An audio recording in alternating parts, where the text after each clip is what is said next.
2024. Para kang isang kalsada sa ibabaw ng bundok na puno ng paahon at palusong, paakyat at pababa.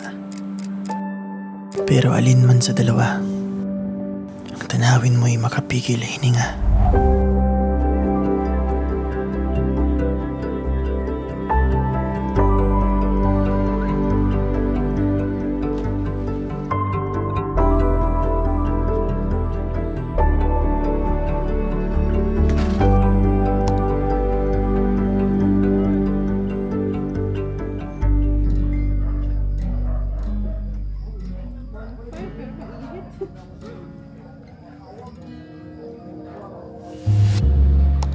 December 24, Bispiras ng Pasko.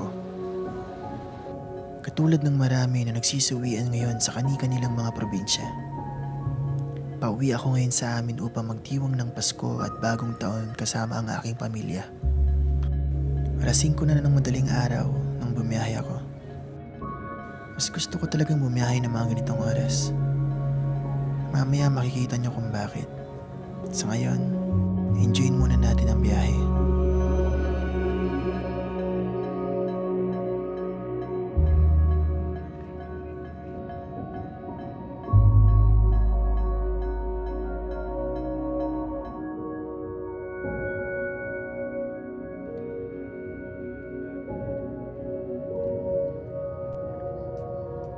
Pasado alas 6 na ng umaga nang makarating tayo sa Mabalacat City Bus Terminal dito sa Pampanga.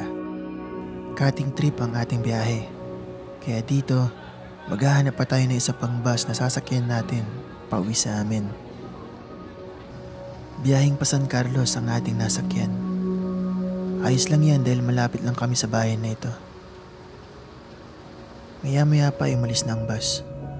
Magmula dito ay mahigit 2 oras pa ang biyahe papunta sa amin. Buti na lang at nasa tabi ako ng bintana, kaya kitang-kita ko ang magagandang tanawin dito sa daan. Ito ang dahilan kung bakit gustong-gusto kong bumiyahe ng madaling araw, para makita ko pagsikat ng umaga ang kagandahan ng magandang tanawin na likha ng ating Panginoong Diyos.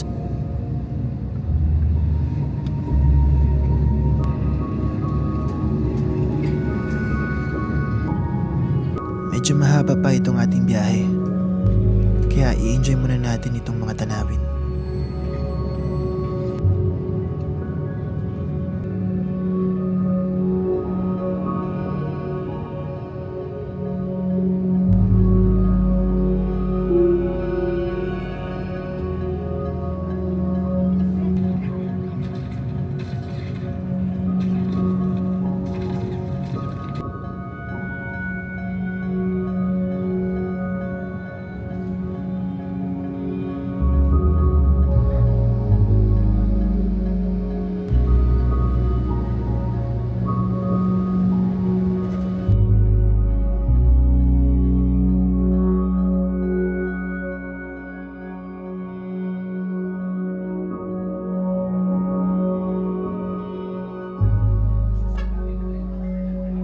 Sa wakas nakarating na rin tayo sa bayan ng San Carlos. Dito ay hinihintay na ako ng aking nanay at tatay. Sinundo nila ako para di na ako mag-commute. Nagsimula na rin kumapal ang traffic, gawa na magpapasko.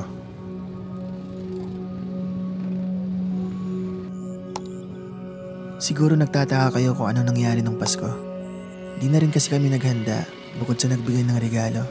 Ang mahalaga ay mayroong Jesus sa ating mga puso na siyang dahilan kung bakit tayo nagdiriwang ng Pasko.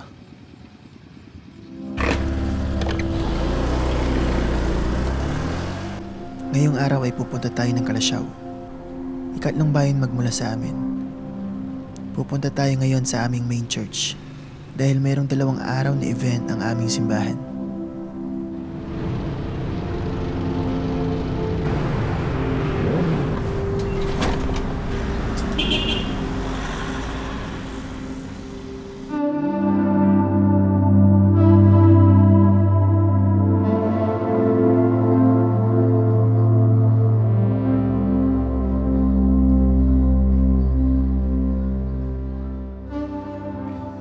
Tapos na ang unang araw ng event.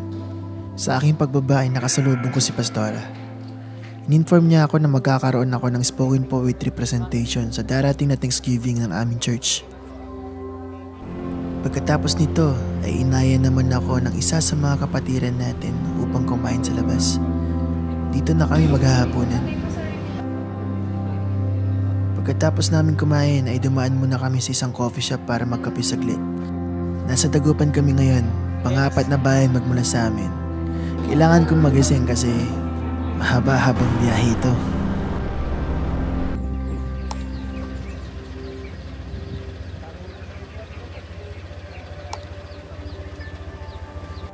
Pangalawang araw ng aming church event. Pero bago kami magpunta doon ay dumaan muna kami sa aming kamag-anak dahil may selebrasyon. Dito ay nagsalo-salo kami, kwentuhan, kamustahan, at tawanan. Pagkatapos nito ay dumiretso na ako ulit ng Kalasyaw. Dahil sa init at haba ng biyahe medyo inantok na ako kaya dumaan muna ako dito sa coffee shop para mag-take out ng kape. Muntik na akong malate, buti na lang kakasimula pa lang ng gawain nung dumating ako.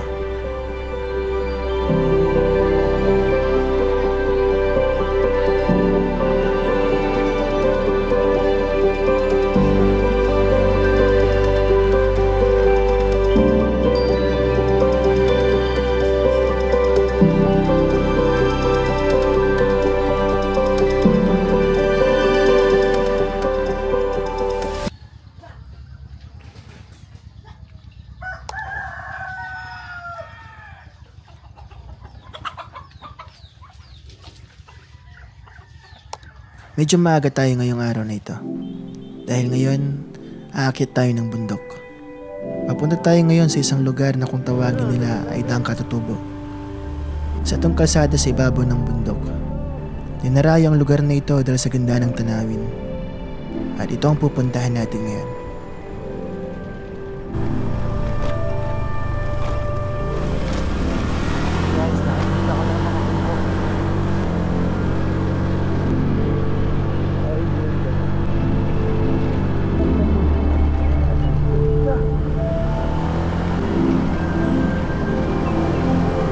Nasa paanan pa lang kami pero napatigil na agad ako dahil sa napakagandang tanawin na ito.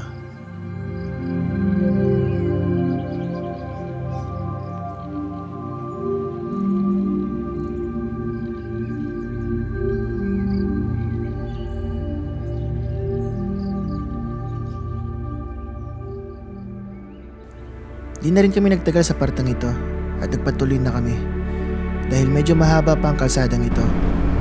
Patungo kami ngayon sa kung tawagin nila ay view deck. Doon, mas makikita mo ang mas malawak na parte ng Daang Katutubo kung saan makikita mo ang magandang tanawin nito. Pero sa daan pa lang ay talagang hindi mo maitatanggi na talagang napakaganda ng Daang Katutubo. Hindi ko talaga mapigilan ang lumingon-lingon sa aking kaliwat kanan dahil sa napakagandang tanawin na iyong madadaanan. Tignan mo naman yan. Hanggang sa nakarating na nga kami sa view deck. At habang inaakyat ko ang mga baitang na ito, hindi ko talaga alam kung anong naghihintay sa akin sa taas. Pero tignan mo naman ito.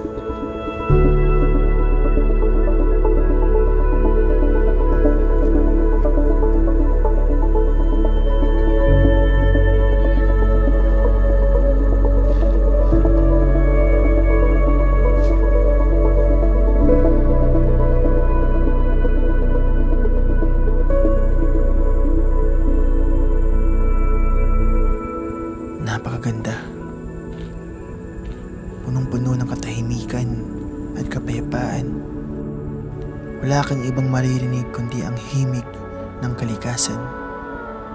Malayo sa ingay ng lungsod at bayan. Siguro ito ang dahilan kung bakit umaakyat ng bundok ang ating Panginoong Hesus, ang kanyang mga apostol, ang mga propeta, upang malayo sa ingay ng mundo at mas marinig ang tinig ng ating Panginoong Diyos.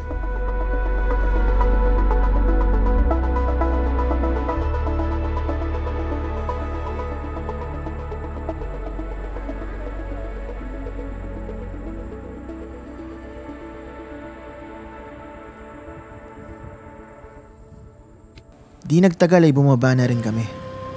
Dahil meron pa kaming isang pupuntahan. Sabi nila, mas maganda daw ang lugar na ito. Tignan natin.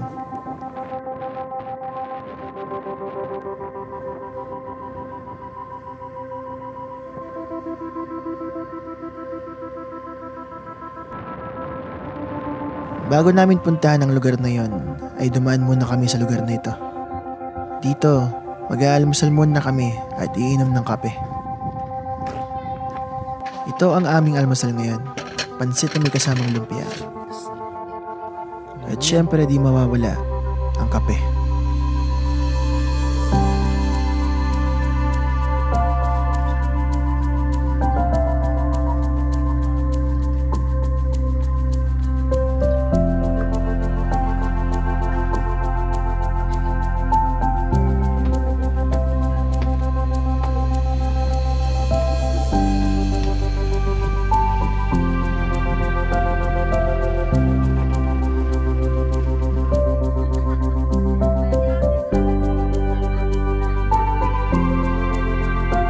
Hindi na rin kami masyado nagtagal sa lugar na ito. Pagkatapos namin kumain ay umalis na rin kami. Dahil medyo malayo pa ang aming tatakbuhin. Papunta kami ngayon sa isang lugar na kung tawagin nila ay Daang Maliko. Isa rin itong kalsada sa ibabaw ng bundok, pero mas mataas at sabi nila mas maganda. Matatagpuan ito sa San Nicolas. Mahigit kumulang 2 oras daw ang biyahe magmula rito. Kaya tara, samahan niyo kami. Go.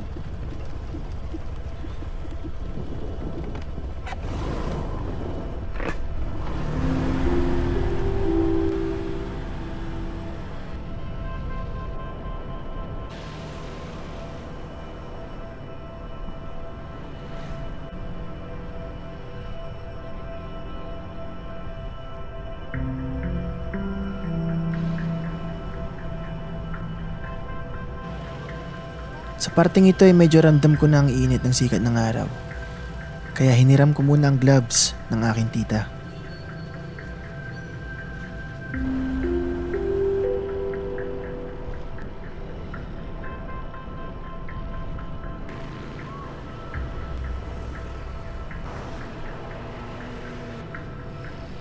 Dito ay napadaan kami sa isang checkpoint. At dahil kompleto naman kami sa lisensya at mga papel, hindi na kami nagtagal dito.